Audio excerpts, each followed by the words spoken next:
majina naitwa Emi Simon. Naishi katika kijiji cha Kikondo. Ni mwenyeji alafu pia ni mjumbe wa serikali ya kijiji.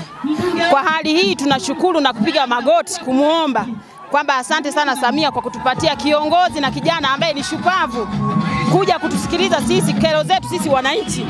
Maana kwa habari hii ya maji tumelia, tulikuwa na msiba wa muda mrefu sana. Tulikuwa tunashindwa hata kuwasomesha watoto wetu. Kwa majina naitwa Severina Lete Jemainya. Hali ya maji changamoto ilikuwa ni kubwa sana. Maji tulikuwa tunaenda kuchota mbali, alafu ni milima. Kupandisha mlima hadi ufike nyumbani. Kama ni chakula umepika unakuta tayari kimeshaungulia kwa ajili ya umbali wa maji. Saa hizi tunashukuru sana ndugu Patali kwa kutuletea sasa vyombo vya kuchimba maji. Tutachota maji atakuwa karibu, tutapika salama, alafu tutajenga nyumba zenye nguvu kwa sababu maji yako karibu na nyumba zitapendeza na zitasilibwa vizuri kwa kutumia maji waliotupa na kututua ndoo zenye tulikuwa tunaenda tukisubiria maji yalikuwa kidogo sana. Unakinga ndoo masaa mawili unasubiri ijae. Tulikuwa tunaweka ni foleni. Saa hizi tumefurahi sana kwa kutuletea maji. Shida ya maji hapa Kikondo tulikuwa tunachota mtoni. Kuna sehemu tunaikuita kwa Ntwimile au kwa Sakai. Ukienda kwa Sakai kama saa hizi saa 7 unarudi saa 8 au saa 9. Maji changamoto ya hapa Kikondo, tulikuwa na changamoto kubwa.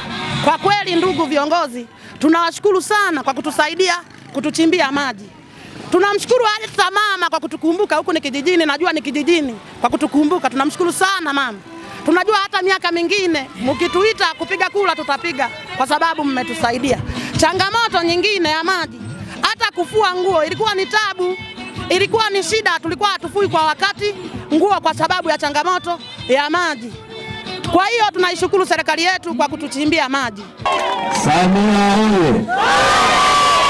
Patali oye! Emmanuel oye! Ndugu zangu wana Kikondo, leo mimi nimekuja kwa kazi moja, kukabidhi mtambo.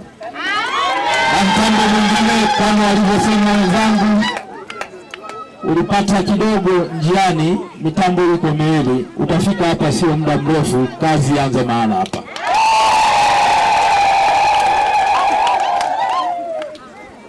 Nichukue fursa hii kwa moyo wangu adhimu kabisa kumshukuru Mheshimiwa Rais kwa kutupatia mtambo huu uje kuchimba maji hapa, lakini ni washukuru wananchi wote wa mahala hapa ambao kwa upendo mkubwa mlionao tarehe 29 Oktoba mlitupa kura nyingi za heshima. Hiki tunachokifanya leo tunarudisha fadhila kwenu kwa kuwa mlituazimisha imani ya kwamba tutawatumikia, na sisi tumeanza kufanya kwa matendo.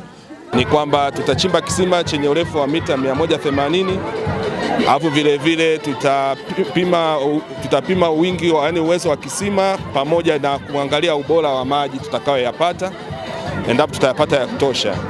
Na zoezi hilo lote litakalofanyika litagharimu shilingi milioni 27 ambalo litaishisha hizo shughuli zote. Na baada ya hapo zikishapata maji ya kutosha, tutaweza kuanza na kujenga vituo vichache ili wananchi waanze kupata huduma ya maji, wakati tunajipanga sasa kwa ajili ya kusambaza maeneo yote ya eneo la Kikondo.